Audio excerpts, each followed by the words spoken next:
Estamos en la línea con Roque Benavides, empresario, es presidente de Confiep, Reactivación y Salud, los retos pendientes.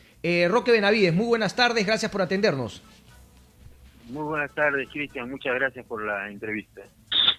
Gracias a ti. Roque, lo primero, ¿no? Digamos, resultados parciales, estamos al 94%, ¿no? Una ligera. ¿Cómo ve finalmente lo que viene? ¿Esperar los resultados con calma, los resultados oficiales de la OMPE?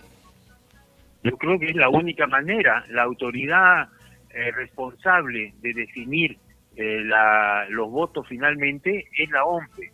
Entiendo yo, por las versiones que escucho, que hay más de 1000 actas impugnadas en Lima y que además todavía quedan pues muchos votos del extranjero por llegar. Yo creo que lo que es importante es leer estas elecciones, y estas elecciones lo que sí nos están diciendo es que hay mucho centralismo en el Perú y que Lima y quién sabe las ciudades de la costa viven un poco aisladas del resto del Perú andino, de la sierra, y creo que también es destacable la polarización que hemos tenido como Perú. Yo creo que hacia el futuro tendremos que trabajar en eso. En una nota para Pro 21 mencionas también, digamos, ¿no? Que el resultado observa la marcada división en el país, pero hace mención que eso justamente ratifica la votación en el Congreso. Entonces, qué importante es los consensos y el diálogo, y no creer que porque ganaste por un voto, por 40.000, por 100.000, finalmente no te han dado todo el poder para hacer y deshacer, porque has ganado finalmente una elección presidencial. Entonces, ¿qué es lo que se viene en términos de consenso, de diálogo, de política al interior del Congreso y en otras instancias también? Hay que trabajar en la gobernabilidad. El Perú necesita sus instituciones, y por supuesto el Ejecutivo es una de las instituciones, pero el Congreso de la República y el Poder Legislativo es donde esencialmente se tiene que dialogar. En el Parlamento se parlamenta, se habla, y en ese sentido lo que también nos ha dicho estas elecciones es que tenemos que llegar a consensos, que tenemos que tener mucho más diálogo entre peruanos, y finalmente eso es lo que tendremos que hacer cuando tengamos esos consensos. En el Congreso de la República hay 11 bancadas. Mucha gente dirá que me equivoco, que son 10. Son 10 más la de Perú Libre, que está dividida entre la de Cerrón y la del señor Castillo. Por lo tanto, son 11 bancadas que tendrán que ponerse de acuerdo. No va a ser fácil, y por lo tanto requerirá del esfuerzo de todos los congresistas electos y por supuesto la coordinación entre el Ejecutivo y el Legislativo. No es ciencia nuclear esto, tenemos que dialogar. Eso es lo que nos han dicho los votantes, eso es lo que nos ha dicho el Perú en sus elecciones, y creo que es lo que debemos de hacer. Ahora, Roque, interesante lo que mencionas respecto de la bancada de Perú Libre, ¿no? Digamos, no un ala vinculada a Cerrón y un ala vinculada a Castillo. En el caso eventual de que Pedro Castillo sea elegido presidente, ¿crees que también se va a confirmar de alguna manera esa división entre lo que es la visión de Cerrón en el ideario de Perú Libre y algún otro tipo, ¿no?, de aproximamiento a lo que debería ser la gobernabilidad, la política, la economía de Pedro Castillo? Más allá del señor Pedro Castillo o el partido Perú Libre, en el Perú falta mucha institucionalidad democrática. Yo leía, Cristian, hace poco una frase del expresidente Fernando Belaúnde Terry: una democracia sin partidos políticos es como un barco sin rumbo. Y el Perú, lamentablemente, ha perdido esa institucionalidad política. El señor Castillo se inscribió en el partido Perú Libre en el año 2020, en las elecciones. El señor Hernando de Soto compró un vientre de alquiler. Lo mismo ha sucedido con varios de los 18 candidatos a la presidencia. Y lo que nosotros necesitamos es tener mucho más institucionalidad. Por supuesto que van a haber diferencias en la misma bancada de Perú Libre, como seguramente va a haber diferencias en otras bancadas. Así que lo que nosotros tenemos que trabajar dentro de la gobernabilidad también es en fortalecer los partidos políticos hacia adelante. Lo que nosotros tenemos es que rescatar de estas elecciones que hay muchas enseñanzas que el Perú debe digerir y debe reconocer.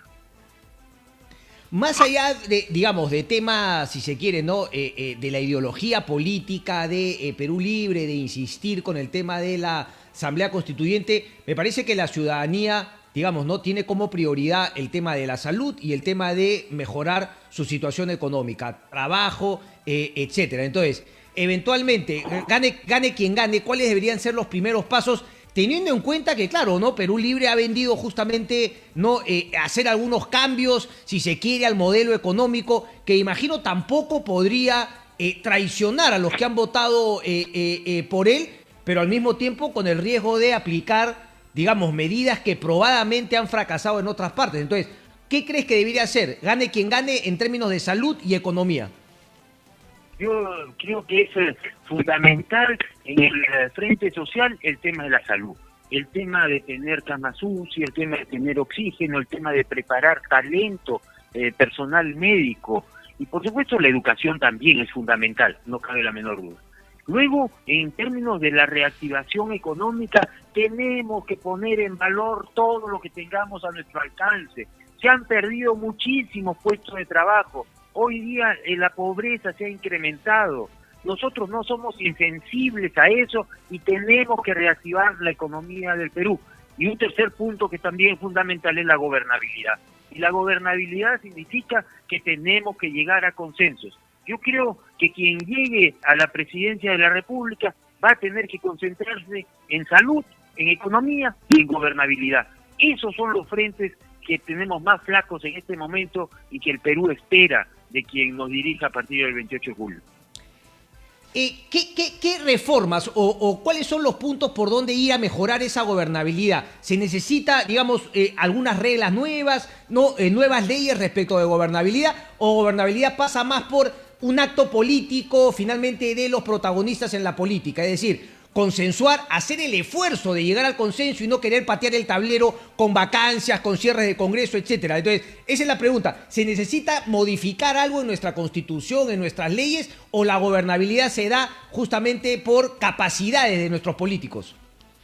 Yo creo que es evidente que no puede ser esto de la vacancia presidencial así tan fácilmente. Lo que hemos vivido estos últimos 4 años y medio, donde se han vacado esencialmente a 3 presidentes y queda uno y que también querían vacarlo y vamos a tener 4 vacados, tenemos que modificar la Constitución que ha sido modificada 25 veces desde 1993.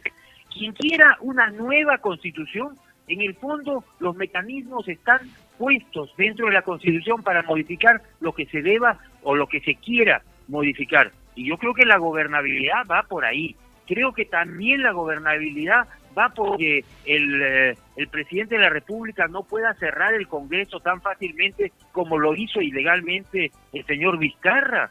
Yo creo que el Congreso se equivocó, por supuesto, y creo que hubo mucho entorpecimiento, pero de ahí a una interpretación fáctica y cerrar el Congreso, creo que esas son cosas, reformas políticas que sí debería de ver este Congreso y que solucionar esto hacia el futuro. El Perú necesita estabilidad, Cristian, y eso es lo que va a permitir que haya, por supuesto, mejores políticas. Un aspecto que mucha gente no menciona es la ineficiencia del Estado. Yo creo que tenemos que trabajar para que nuestro Estado, el de todos los peruanos, sea mucho más eficiente, que los servicios lleguen a la gente. Pero lo que ha quedado demostrado con la pandemia es que somos pues muy frágiles en temas de salud y que no hemos sido eficientes, que no somos tan eficientes en temas de educación y que necesitamos mejorar la educación, que necesitamos infraestructura básica, que no puede ser que todo se tenga que hacer de gobierno a gobierno simplemente reconociendo que la ley de contrataciones del Estado no funciona y que por lo tanto tenemos que depender en otros estados. Eso es todo ineficiencia del Estado. La reforma del Estado, que sea un Estado eficiente, que cumpla, que sirva y que atienda las necesidades del pueblo, es lo que creo que también tendrá que abocarse quien nos dirija en los próximos 5 años. Correcto. A esperar entonces con paciencia los resultados oficiales es lo que toca. Roque Benavides, un placer como siempre. Con que estés bien, gracias. con paciencia y por supuesto con paz. No violentando, no tomando las calles, no invocando a que se tomen las plazas. La democracia es parte de ponernos de acuerdo entre peruanos y no se puede invocar a que se vayan a tomar las calles. Hay que mantener la calma y esperar a que la autoridad competente decida quién ganó estas elecciones, Cristian. Tal cual. Gracias, Roque. Un abrazo. Muchas gracias.